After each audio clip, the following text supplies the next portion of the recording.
ಅಂಕೋಲಾದ ಶಿರೂರು ಬಳಿಯಲ್ಲಿ ಸಂಭವಿಸಿರುವ ಅವಘಡ ಇದು. ಧಾರಾಕಾರ ಮಳೆಯಿಂದಾಗಿ ಗುಡ್ಡ ಕುಸಿದ ಪರಿಣಾಮ ಟೀ ಅಂಗಡಿ ಬಳಿಯಲ್ಲಿದ್ದ 15 ಮಂದಿ ನಾಪತ್ತೆಯಾಗಿದ್ರು ಅನ್ನೋ ಮಾಹಿತಿ. ಆ ಪೈಕಿ 7 ಜನ ಸಾವನ್ನಪ್ಪಿದ್ದಾರೆ ಅನ್ನೋ ಅಪ್ಡೇಟ್ ಇದೀಗ ಲಭ್ಯವಾಗ್ತಾ ಇದೆ.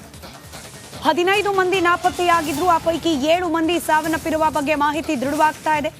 ಶಿರೂರಿನ ಟೀ ಅಂಗಡಿ ಮೇಲೆ ಇದ್ದಕ್ಕಿದ್ದ ಹಾಗೆ ಹಿಂಬದಿಯಿಂದ ಗುಡ್ಡ ಕುಸಿದು ಬಿದ್ದಿದೆ. ಭಾರಿ ಪ್ರಮಾಣದ ಮಣ್ಣು, ಕಲ್ಲು ಬಂಡೆ ಇದೆಲ್ಲವೂ ಕೂಡ ಕುಸಿದು ಬಿದ್ದ ಪರಿಣಾಮ ಅಲ್ಲೊಂದು ಟೀ ಶಾಪ್ ಇತ್ತು ಅನ್ನೋದು ಕೂಡ ಗುರುತು ಪತ್ತೆ ಹಚ್ಚಲಿಕ್ಕೆ ಸಾಧ್ಯವಾಗದ ಪ್ರಮಾಣದಲ್ಲಿ ಕಂಪ್ಲೀಟ್ ಆಗಿ ಆ ಟೀ ಅಂಗಡಿಯನ್ನೇ ಆಪೋಷಣ ತೆಗೆದುಕೊಂಡಿದೆ ಗುಡ್ಡದಿಂದ ಕುಸಿದ ಮಣ್ಣು. ಇದರ ಅಡಿಯಲ್ಲಿ ಸಿಲುಕಿದ್ದ 15 ಮಂದಿಯ ಪೈಕಿ 7 ಮಂದಿ ಸಾವನ್ನಪ್ಪಿದ್ದಾರೆ. ಗಂಗಾವಳಿ ನದಿಗೆ ಬಿದ್ದ ದೊಡ್ಡ ಗಾತ್ರದ ಬಂಡೆ ನೀರಿನ ರಭಸಕ್ಕೆ ಸಮೀಪದ ಮನೆಯಲ್ಲಿದ್ದ ವ್ಯಕ್ತಿ ಕೂಡ ನೀರು ಪಾಲಾಗಿದ್ದಾರೆ.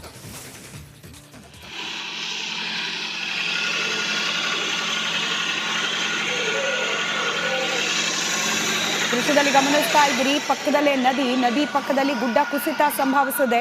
ಅನೇಕ ವಾಹನಗಳು ಕೂಡ ಮಣ್ಣಿನ ನಡುವೆ ಸಿಲುಕಾಕೊಂಡಿದೆ. ವಾಹನ ಸಂಚಾರ ಕೂಡ ದುಸ್ತರವಾಗಿದೆ.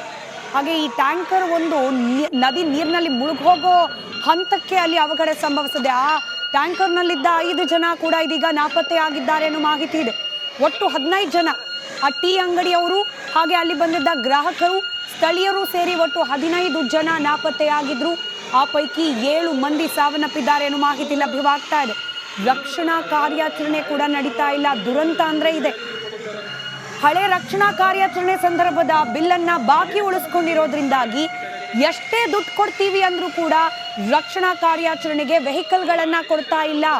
ಸ್ಥಳೀಯರೇ ರಿಪಬ್ಲಿಕ್ ಕನ್ನಡಕ್ಕೆ ನೀಡಿರುವ ಮಾಹಿತಿ ಇದು.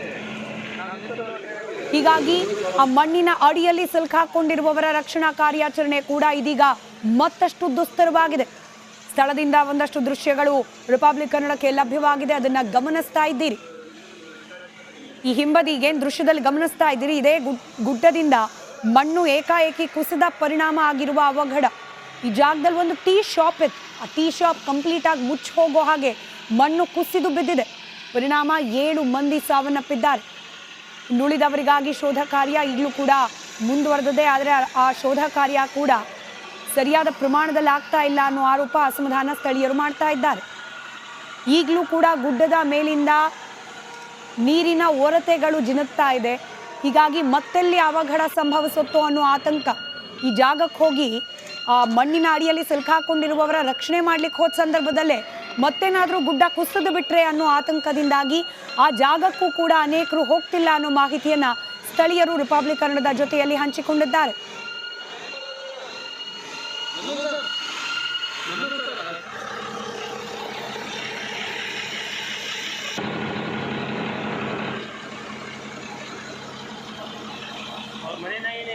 ಹೌದು,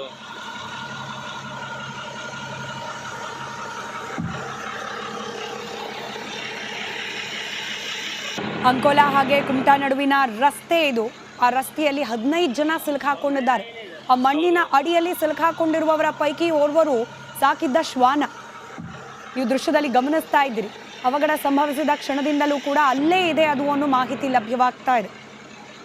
ಗುಡ್ಡ ಕುಸಿತದ ಭೀಕರತೆಗೆ ಸದ್ಯಕ್ಕೆ ಆ ರಸ್ತೆ ಸಂಪೂರ್ಣವಾಗಿ ಬಂದ್ ಆಗಿದೆ. ಸಂಚಾರ ಕೂಡ ಸ್ಟಾಪ್ ಆಗಿದೆ ಅನ್ನೋ ಮಾಹಿತಿ ಲಭ್ಯವಾಗ್ತಾ ಇದೆ. ಆ ಟೀ ಅಂಗಡಿ ಕಂಪ್ಲೀಟ್ ಆಗಿ ಮುಚ್ಚಿ ಹೋಗುವಷ್ಟು ಮಣ್ಣು ಕುಸಿದು ಬಿದ್ದಿರೋದು. 15 ಜನ ಸಿಲುಕಾಕೊಂಡಿದ್ದಾರೆ. ಆ ಪೈಕಿ 7 ಮಂದಿ ಸಾವನ್ನಪ್ಪಿದ್ದಾರೆ ಅನ್ನೋ ಮಾಹಿತಿ. ಗಂಗಾವಳಿ ನದಿಯಲ್ಲಿ ತೇಲ್ ಹೋಗಿದೆ ಟ್ಯಾಂಕರ್ ಒಂದು.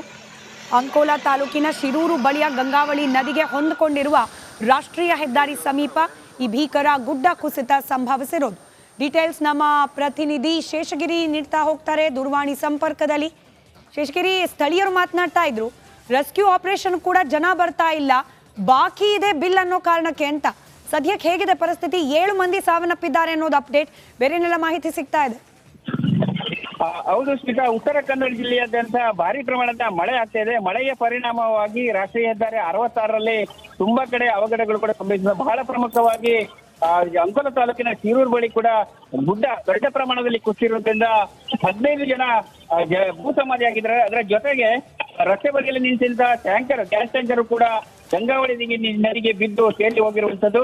ಒಟ್ಟಿನಲ್ಲಿ ಅಂಕೋಲದ ಶಿರೂರು ಬಳಿ ಒಂದು ಕುಟುಂಬ ಲಕ್ಷ್ಮಣ ಅಂತ ಹೇಳೋ ಮಾಹಿತಿ ಲಭ್ಯವಾಗಿರುವುದು. ಲಕ್ಷ್ಮಣ ಅವರ ಕುಟುಂಬ ಕಳೆದ ಹಲವು ವರ್ಷಗಳಿಂದ ರಾಷ್ಟ್ರೀಯ ಹೆದ್ದಾರಿ ಪಕ್ಕದಲ್ಲಿ ಒಂದು ಚಿಕ್ಕ ಅಂಗಡಿಯನ್ನು ಮಾಡಿಕೊಂಡು ಅಲ್ಲೇ ಕೂಡ ವಾಸವಾಗಿದ್ರು.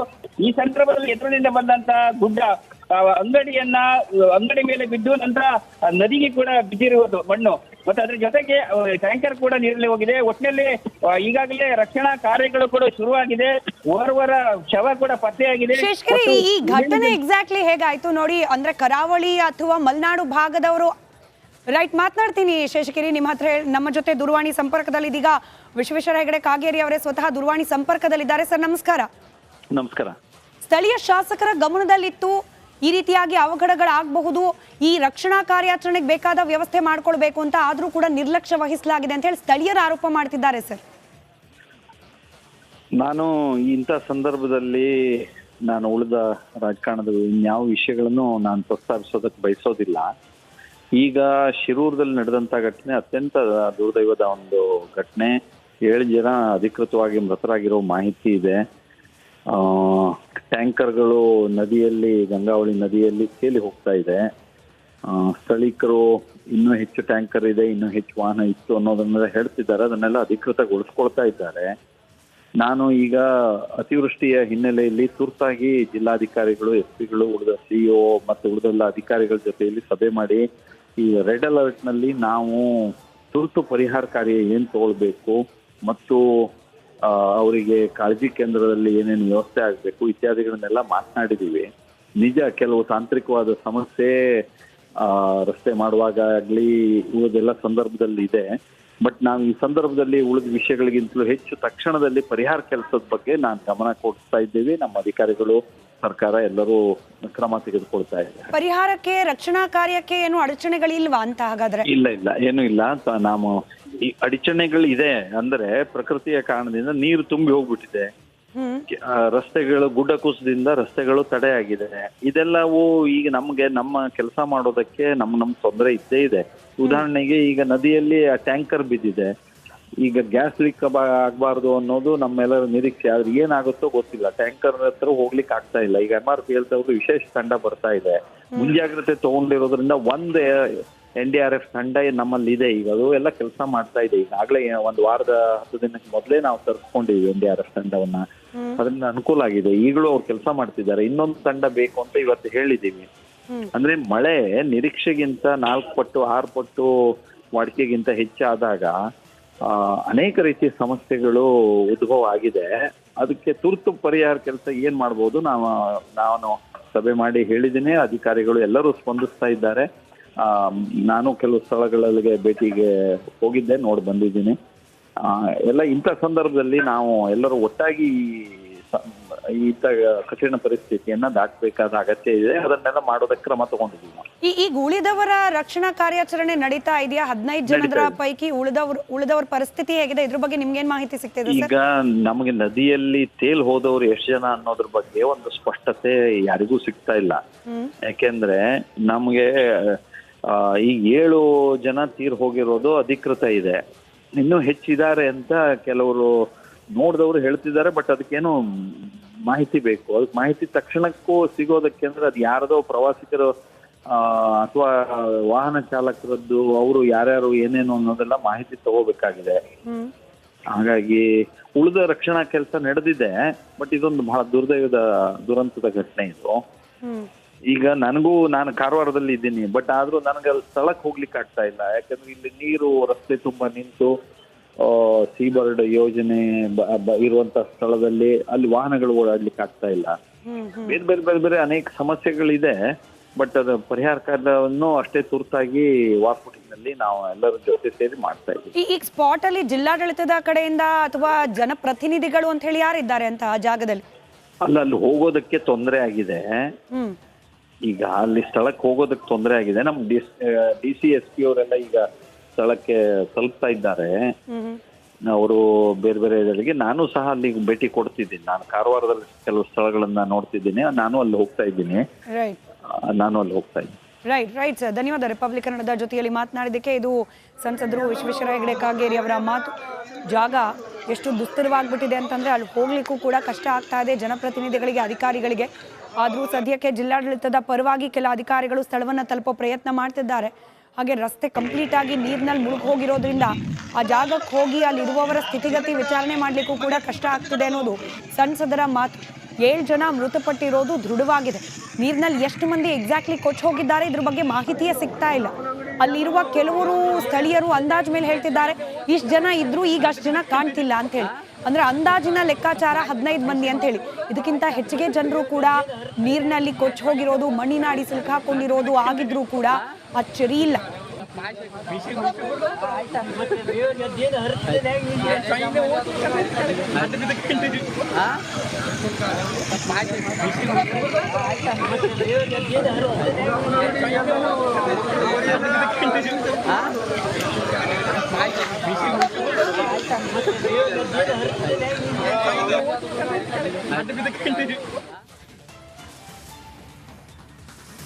ಕೇವಲ ಅಂಕೋಲಾ ಮಾತ್ರವಲ್ಲ, ರಾಜ್ಯದ ವಿವಿಧ ಭಾಗದಲ್ಲಿ ಮಳೆಯಿಂದಾಗಿ ಇಂಥದ್ದೇ ಅನಾಹುತಗಳು.